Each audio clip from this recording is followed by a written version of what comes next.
Hi, I'm Kevin, And I'm Amanda. and we are serving up. All that jam.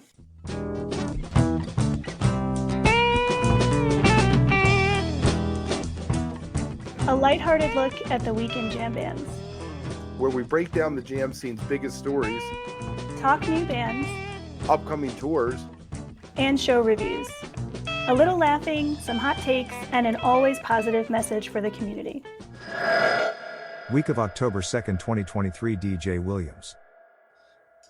Welcome back. It is Rocktober, full of ghosts and shadows and lots of great music. So much to get to, but first, we're really excited that you're tuning in today. I'm Kevin. Hi, I'm Amanda. And you're listening to the All That Jam weekly wrap-up, a lighthearted look at the weekend jam bands. Amanda and I got to speak to Isaac Haddon, a guitar wizard who's making a name for himself this week. And we also caught up with a couple of the guys from Litz. So make sure you look for that soon. The Horizon also has our first live event on it a little over 2 weeks out. Kevin, I got to tell you, this event that we're hosting on October 19th out here in Denver, also to be live streamed, it is really coming together. Just last week, we confirmed Annabelle Lukens from Cloud9 and Kun Shah, the founder of Live for Live Music, as guests that we're going to be having up to the stage to listen to some music with us. So I would just say to everybody, stay tuned because this is really going to be a great thing. Very nice. Look for that on our socials. It's coming up quick. As for the business at hand, we have an interview with DJ Williams coming up, who's actually going to be at the event on 10/19, about his latest LP, his development writing lyrics, his personal philosophy, and the recent rebranding he's done on himself. But before we get into the top three stories and that, we just got news about Russell Batiste. Apparently, he had a heart attack, passed away. Best known, I guess, for the Funky Meters and Vita Blue with Paige McConnell. Our condolences out to the whole Batiste family and all the musicians who love him. I know George Porter, looked at him as like a son, and nothing much more we can say about that, I guess. Yeah. And, Kevin, I actually just want to follow that up also with well wishes for Al Di Meola, one of my favorite musicians of all time. He actually had a heart attack on stage, got himself off stage.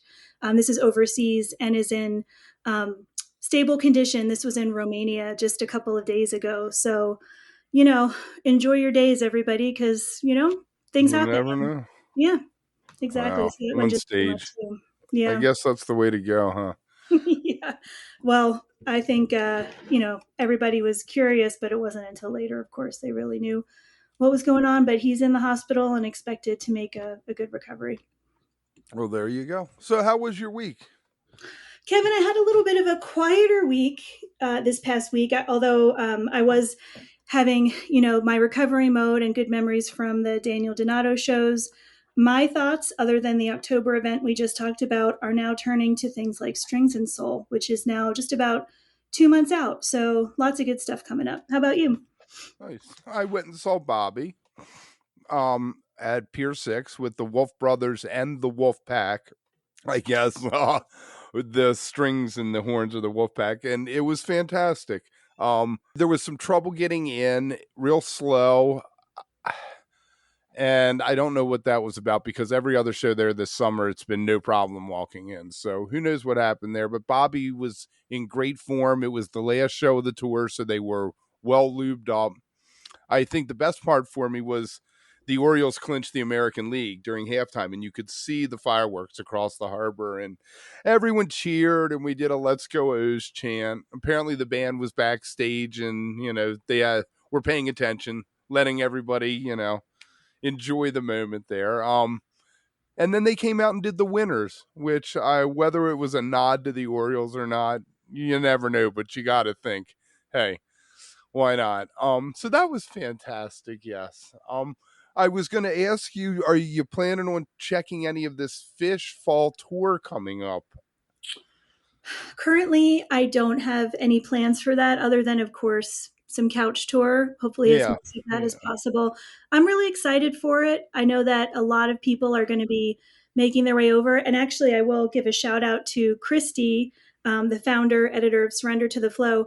I just saw this morning that this upcoming fall tour, plus the New Year's run of which she's doing every show, will be her 600th show, somewhere in there, number 600 for her. Jeez, you must really have to like a band to see them that many times. I had to look at that a couple of times, and then I sent her a message and said, 600, that is incredible. So if nothing else, I'm going to be following Christy on tour to see how things are going. Right, yeah, that's fantastic. I wonder when you've seen that many shows, if it shades like I mean I know I can be cantankerous sometimes with what they played, and I've seen them a little over 100 times probably, but 600 you're like I think Chrissy does a great job of keeping things as objective as you can. I think she just loves being there. So really, somebody in that position could have something to say about every single show, every song. Almost reminds me of XXZZY stats, right? The kind of those posts that he makes every once in a while that are more memories sometimes than even about the show. And I think that's the way to be. there we go. And with that, why don't we jump into the top 3 stories of the week. All right, top stories. So, Kevin, you had shared this first one with me. This was from just last week, and it concerns Bandcamp. Of course, Bandcamp comes up quite a bit when we're talking with artists. We know Bandcamp as the platform that helps musicians and artists get their music out with lighter lifts on fees. They have Bandcamp Fridays. It's a great place not only to put music out there and do some interesting things in terms of incentives and other ways to support, but as a fan, I love heading over to Bandcamp because I feel like I can do more for the artists and kind of spread my money around for who I can get that to, regardless of whether I'm seeing them live or not. So Bandcamp was just bought about a year and a half ago by Epic Games, which I actually hadn't even known, and they're already selling it. They are going to be selling it to Songtradr, and I looked up Songtradr because I personally hadn't heard of this company before. Apparently, they're the largest music licensing platform in the world, founded about 10 years ago or so. And Songtradr helps connect artists and musicians with people who want to buy or license music. So producers, TV, film companies, and the like. And so this could be an interesting thing for artists that are connected to Bandcamp. The amount of the purchase was not disclosed, but Songtradr has promised to continue to keep Bandcamp as a marketplace and a music community. So apparently they'll want to offer artists the ability to have music licensed. So maybe this would be something that you think about actually a lot, Kevin. You asked this question, about licensing. Maybe this will help some people. right. I saw some people on Twitter, some musicians and such, call them Songtradr instead of trader. So apparently they charge more than others. I mean, I guess you're the biggest, so I guess it's going to come down to, is it going to be a Spotify situation where they are pulling people from Bandcamp but saying no one knows you anyway, we're going to give you very little to license your thing? I wonder. I think personally, it seems like Songtradr would have the potential to be less sucky than a company like Epic Games, but Right. maybe it's just me. Maybe I'm just a, youthful optimist, Kevin. Right. I heard something, maybe that Epic Games laid off some people. They were having to sell stuff off. So I think they probably tried to expand too quick. They bought up other companies and now they're. It's happening. It's definitely happening all over the tech sector for sure.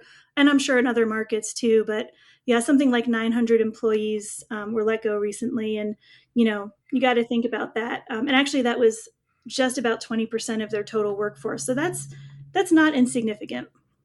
Yeah. So we'll see how that goes as usual. We'll follow that.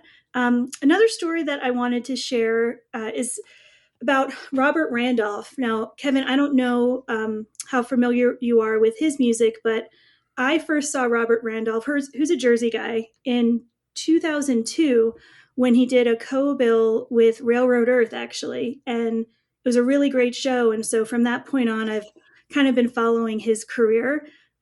He has revealed a theme song for Thursday Night Football, which I just thought was a great thing to share because that's a pretty big deal.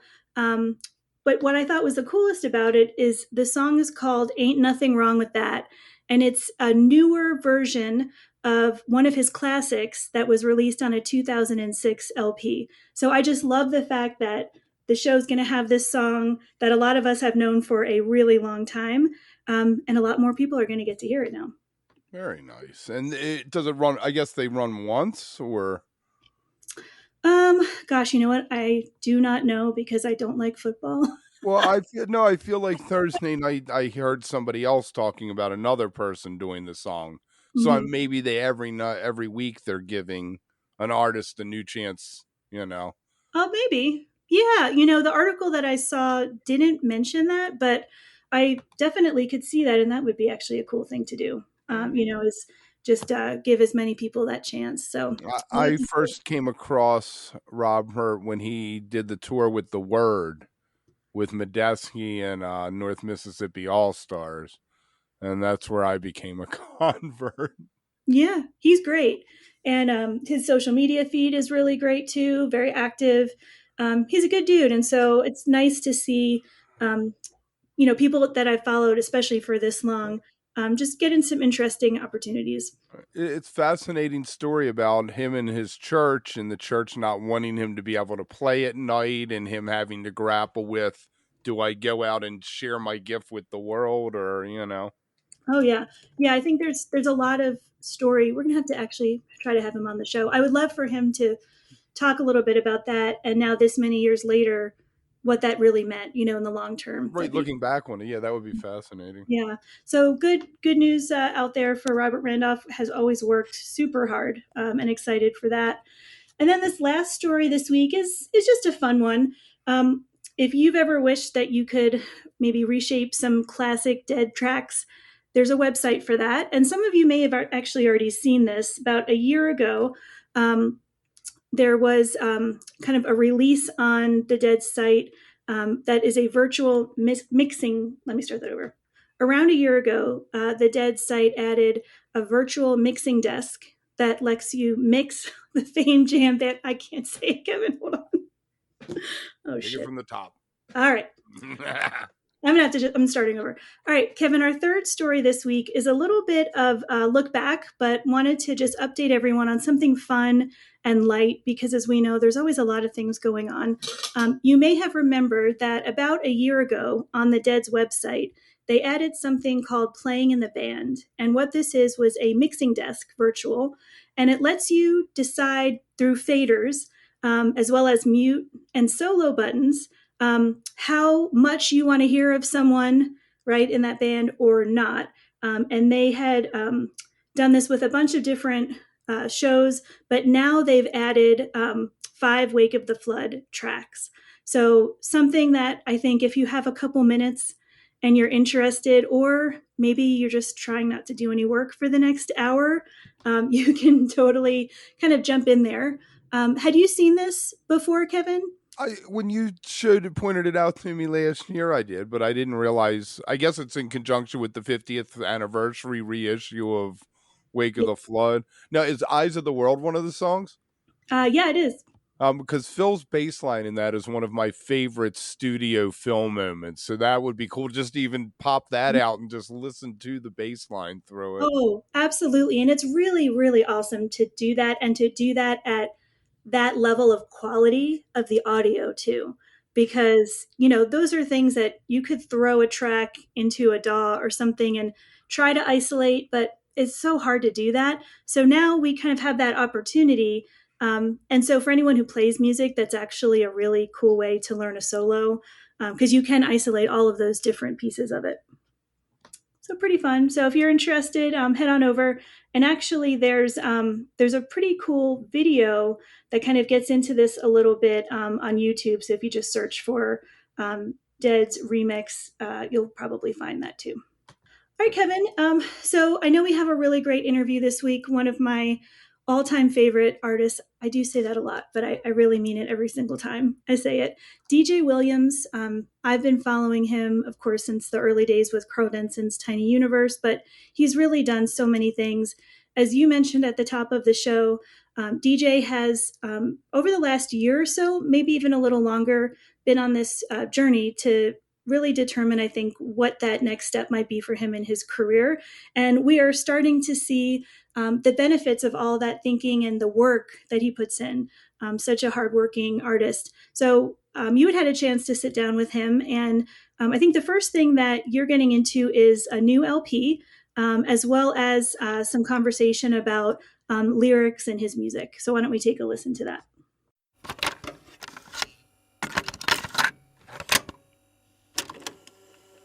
All right, so you're fulfilling your progression as a songwriter, I guess, from the early days. Yeah. Very nice. So you write all the lyrics and music. Everything is all coming from you, or do you collaborate? No. I find that I write the best by myself. The Soldier of Love record that's coming out this summer, I did that whole record and played all the instruments by myself in a small cabin in the jungles of Costa Rica, actually. And I just brought a bunch of gear down there and posted up at a friend's spot, and I did that whole record in a few weeks. And then when I came back to Denver, and we went back to the studio with Adam Deitch and Roosevelt and Josh Fairman from Squabby. So they're helping me bring all this stuff that I'd already written together too, with players who are like all my favorite guys. So,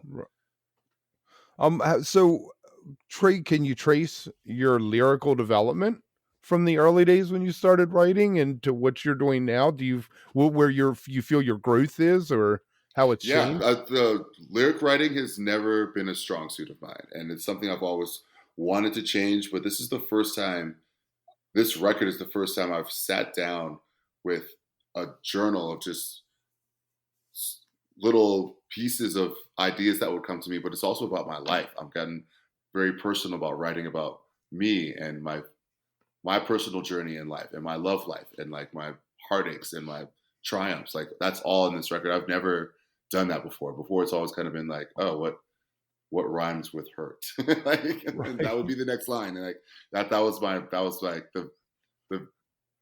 my process then. And like I'm trying to be a little bit more real and vulnerable this time around, because that's good. I feel like a lot of jam band lyrics are the cat, bat, rat, fat, totally. Absolutely, yeah.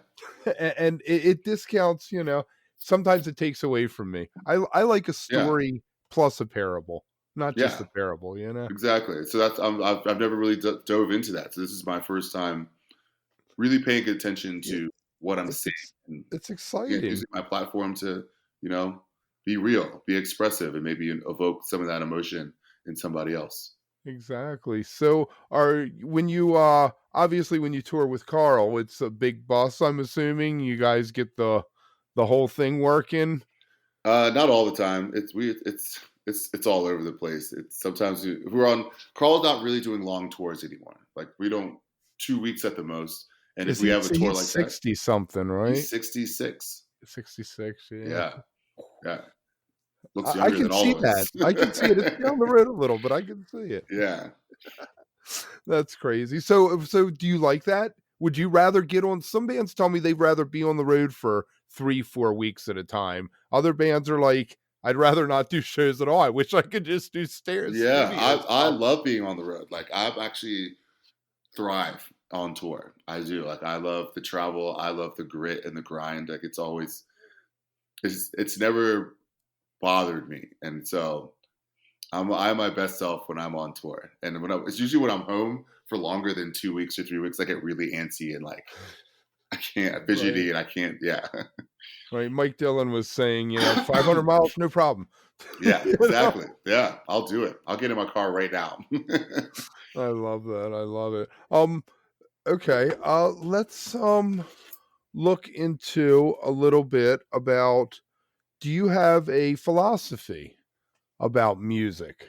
do you like, or life if you want, but music in general? How do you Um, approach what you do? most again, and I guess I could only speak for myself, but life and music kind of go as far as philosophy goes. It kind of goes hand in hand for me, and to me, the music has always been like another person in my life. It's like I don't want to compare it to like a wife or like get too cliche with it, but I always say like it's yeah, totally. And it's just like I always say we are here to respect the music, and we should never let her down. And it's just like this is my philosophy in life. It should be treated with when I'm on stage and I'm playing a song. I always tell every band that I play with, or any whether playing a wedding band or a corporate thing to my own show, I want to give it everything that I have because it just means so much to me. It sits so deeply with me. I always want to give it the best. Nothing is below or beneath me as it comes from the gig with that no barely anyone shows up with 4 people to like maybe a 10,000 person festival. I'm going to play the same exact show regardless because I get lost in that. It's beautiful to me, and it's a gift. Right, We are the chosen ones, and right, people who stood up here and complain about it, and I just that doesn't resonate with me. I'm ecstatic to be a chosen one, to be right. chosen, to be given this thing and given this message to be brought to the world. It's beautiful.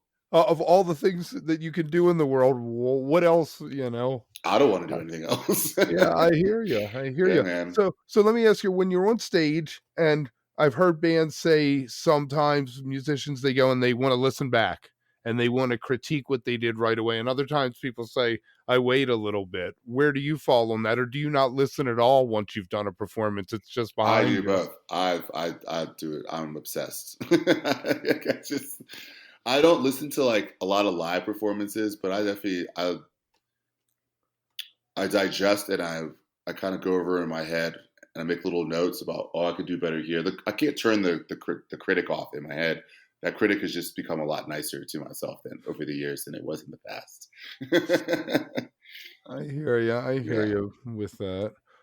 Yeah, people have said that a lot of times they'll in their heads be thinking that was the worst thing ever, and they listen to it a week later and they're like, it wasn't Yeah. that bad. Right. Yeah. Yeah, you kind of got to step away. You got to get out of your own way every once in a while and come back to it with fresh ears. All right, Kevin. Really great interview, and I can't wait to get into the second half. But before I do, wanted to just make sure to let everyone know that we are on allthatjampod.com, at allthatjampod on social media as well. And really anywhere you can get podcasts, you can find us.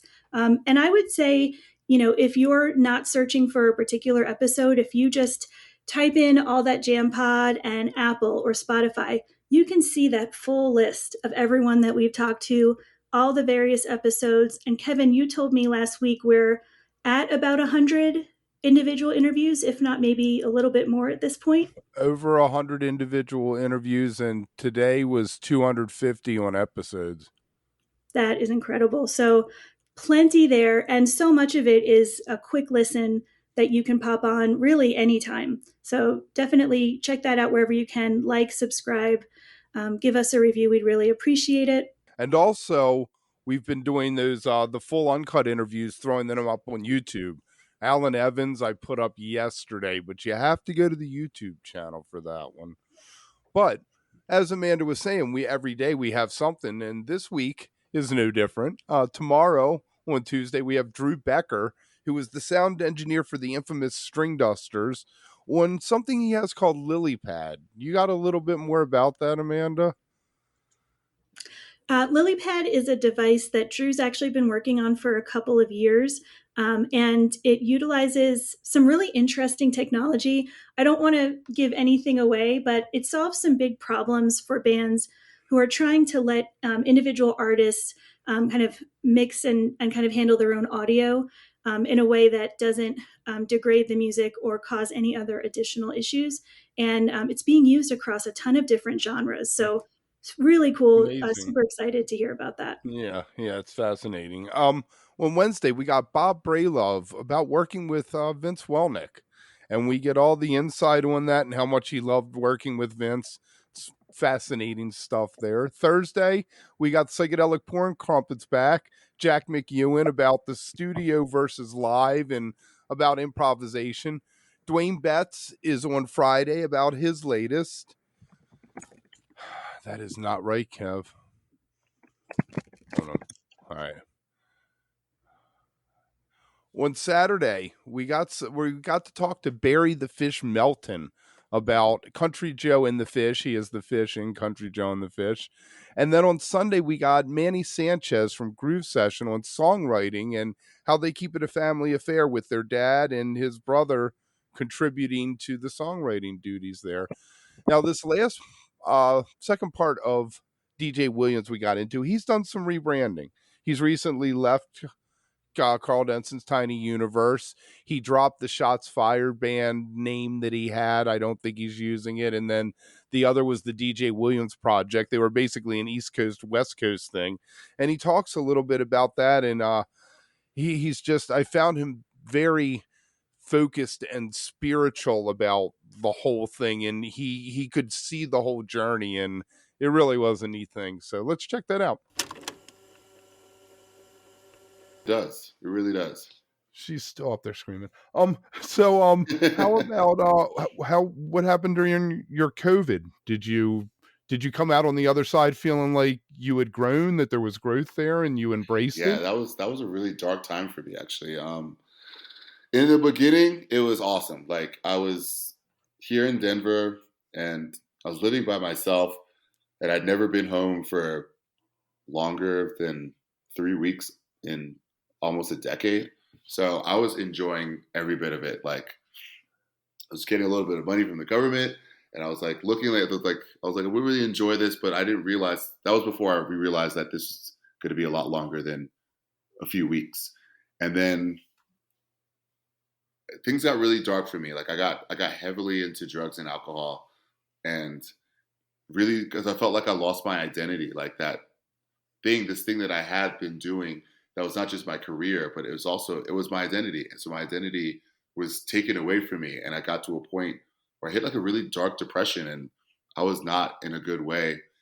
And come that summer, August of 2020, I went 100% sober, and I built a studio in my house, and I just started writing. And record Short Stories was the first solo record I put out, where I realized I could put a drum set in the corner and a bass rig over here and a keyboard on my desk and hash out these like kind of little tunes that told stories. Like, and that's how the name of that record came from. And that's what started this whole, me starting to work alone and writing by myself, started from the pandemic. I was on YouTube, literally like looking up how to work Logic and what microphones I should get. So yeah, so I had to shift out of this. I did 4 bottles of wine a day. I did another podcast called Beautiful Garbage about punk rock, and I taught myself Pro Tools while I was doing it. But the drinking thing, I mean, yeah, when I first started, I was spending $200 a week buying just beer. Yeah, just to go once a week and just stock up, and what you thought was a week supply ended up being like a 2-day supply. Right. You get up, you get drunk, you pass back out. You get up, you get drunk. It doesn't do anything for for anybody there. So, what other changes were there any other changes that you want to talk about that you've made with the jump to the new album and the new label and everything? So I very much feel like I am in a rebranding phase right now. Like, I'm really looking heavily into the future with putting all my eggs in my own basket. And like, I'm still there for Carl. I'm still there for studio work and doing things, but I really want to ramp up my own audience and be on like Carl's level. And I really want to like do that. And this record is kind of, I'm using as like my stepping stone to be like, here I am. This is my voice. This is who I am. I'm not just the guitar player for so-and-so. I'm not just this young black kid from Virginia trying to make it. It's like, I'm here and I want to be seen, and I want to have my audience grow with me and be relevant, and not just the jam band scene. I want to be relevant on a larger scale. So that's my goal right now. Right. Yeah. Do you think that the jam band moniker is detrimental in the larger musical community, or do you think people just don't even pay attention to it? It can be detrimental, and I would never talk badly about the jam band scene. I No, don't. not at all. I'm just Yeah, because it's you can't choose your fans too. I mean, right. it's very much yeah. And I've been in the scene for a very long time. I've been embraced in this scene, but it's also I would like to have an audience outside of this scene as well too, like to branch out and be accepted amongst the Gary Clark Juniors and the Right. Aerosmith fans of the world, like things like that. Like, yeah, Alan Evans was one yeah, when he was talking about looking out, and there's a bunch of white, well, young white kids at yeah, soul live shows, and he's like, "How did this yeah. happen?" Yeah, but that's the beauty of that scene. That the scene embraces and will let you be you and as weird as you want to be. And as long as they like what you're doing, they're gonna be your fans, and that's a Right. beautiful thing. Exactly, Yeah. exactly. So, what is what do you listen to when you're not listening to your own stuff or stuff for work for pleasure? I digest anything that and especially we have moments where I'll have people over at my house and we'll just have record listeners and everyone brings in what they're listening to. And right now I've been on a very big Australian band kick. I don't know how it started, but The I'm very much into the Lizard Band? King Gizzard, yeah, I love those guys. I've been really into like Radiant Children, a song called "Go Left," like Hiatus Coyote, obviously, but it's like there's a hip, an awesome kind of like scene that's bubbling there that a lot of people don't really know about, and it's really amazing in Nice, all nice. genres of music too. Yeah, Right. I found this band. I don't even know how I found them. They have popped up on YouTube called Yammy Yammy. They are a yeah, K-pop band, and they have a song called Tomato Marshmallow Melon. You should look it beautiful. up. It is the Yes, most beautiful, fun pop really, song ever. hell And yeah, acoustic guitars, it's just amazing. It's not what you would nice, expect when you look at the picture and the name. But anyway, that's my thing. So yeah. what do we got coming up? What's the summer looking like for DJ Williams? My record drops June 29th. We're gonna start dropping singles as early as April, and I've currently in talks with signing with a new management and new agent, and they're going to keep me very busy. So look out for it. I'm going to be on the road a lot. I'm going to be like Right. touring this album like crazy. So yeah, Right. put a And now band together, and I'm just Does Carl have anything? Carl's working on an Afrobeat record, Okay. and it's still kind of in the early stages right now. But yeah, he's doing a full Afrobeat record. So Nice. I haven't even heard any of these songs yet. So I'm stoked to see That's how this thing is interesting. turning out.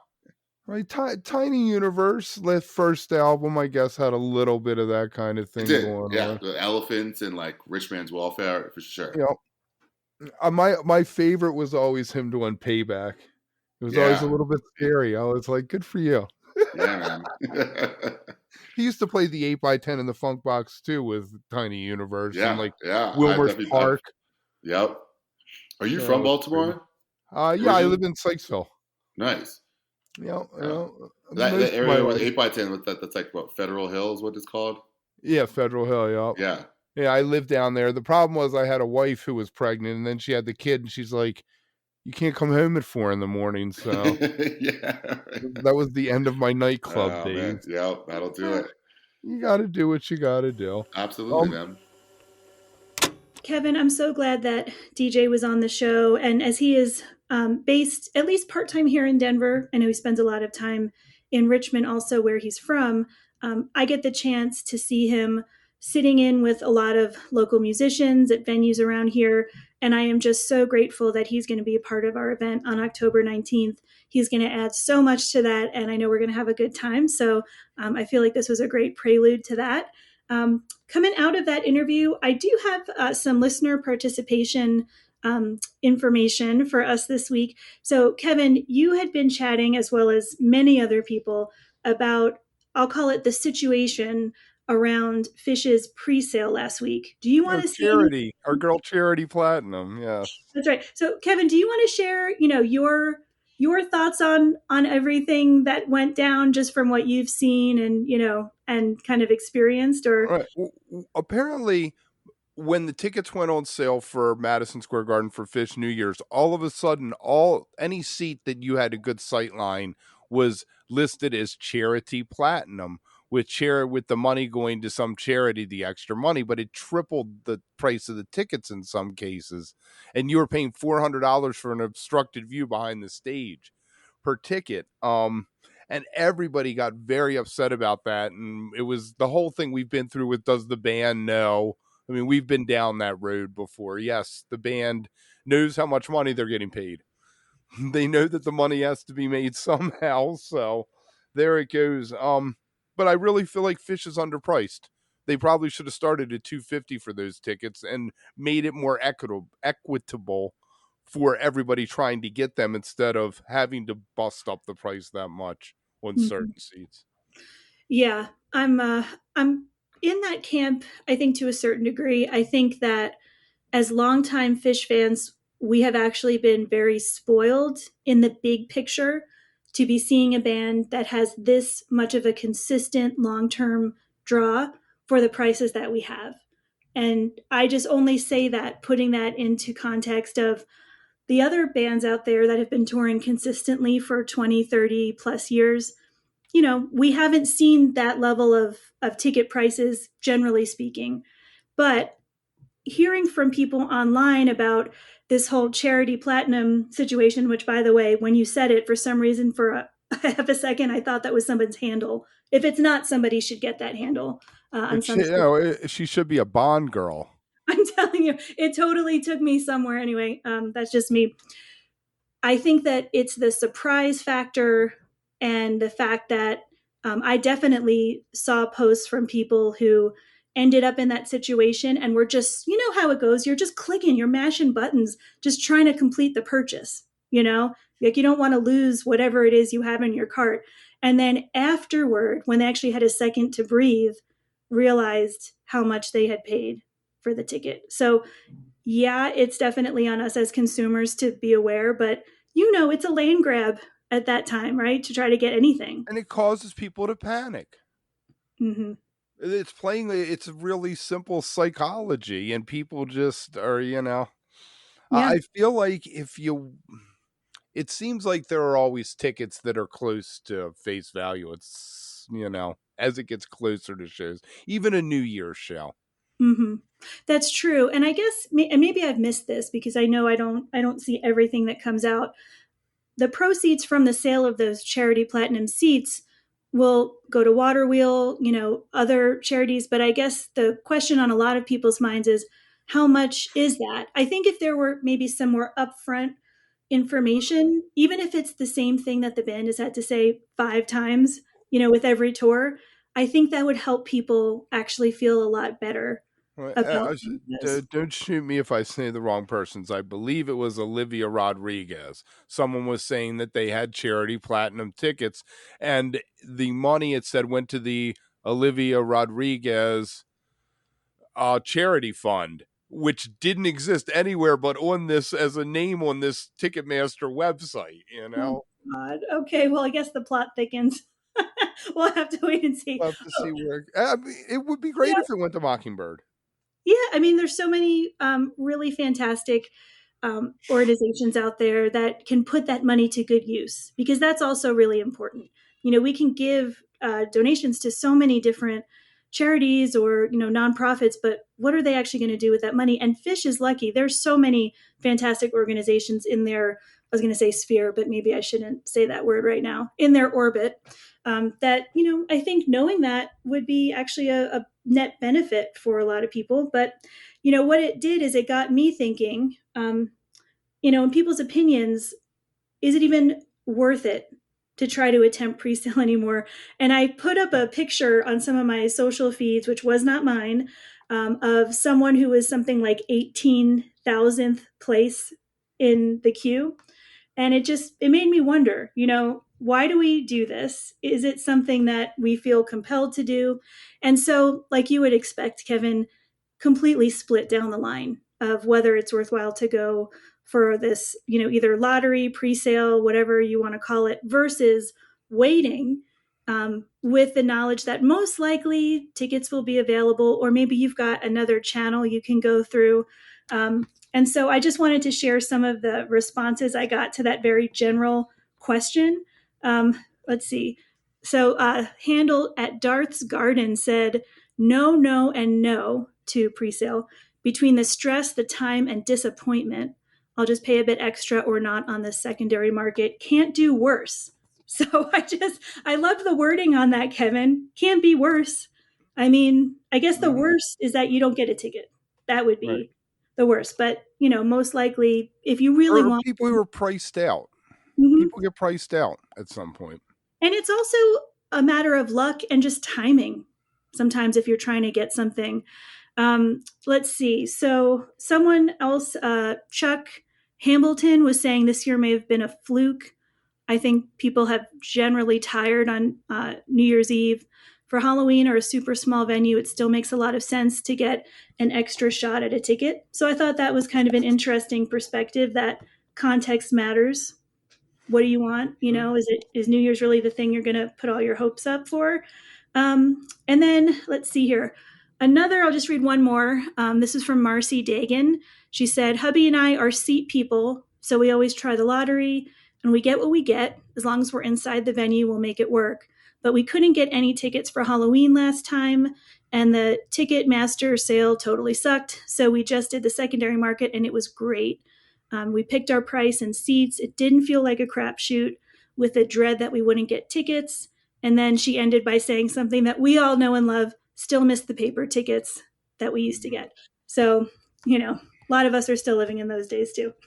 I got a paper ticket at Bobby. There you go. Real actual, there's websites now. Have you seen, I don't know the name of it, where you can actually get yourself a paper ticket, putting in information about the show, and it'll spit something out that you could print so you feel like you got your ticket. Yeah, I feel like you have it, yes. I mean, that's where we're at right now. I like that Fish was selling souvenir tickets. Getting Yeah. you for $25 or $15 or something on the other A commemorative case and a pin for an extra $2.50. God. You know what? Merchandising, Kevin. Yep. That's what it's all about. Mel Brooks knew this decades ago. Yep. Estimate the profit. So just wanted to share that. And I think, of course, those are just a few opinions, but lots of people have thoughts about this. And with that, be sure to tune in every day for our interview shorts with your favorite jam band musicians, and check out our YouTube channel where we have started releasing the full interviews. Alan Evans, Air Show, and Kendall Street Company are up now. And you know what, Kevin, as we were just talking about, we absolutely love hearing from listeners. So please, if you're listening out there, feel free to share your thoughts on today's episode or anything you've heard. And also, we would really love for people to suggest topics for future discussions. Don't just leave it up to me. Let us know what you want to hear about. So connect with us on social media at All That Jam Pod or allthatjampod.com. There's lots of ways to reach us. And Kevin, I would be stoked if someone sent us some ideas, so I'm all for it. There you go. And if you haven't already, make sure to hit the subscribe button, the like button, wherever you are, so you don't ever miss an episode. And until next time, remember, stay beautiful, but don't stay underground too long. All right. See you later, Kevin.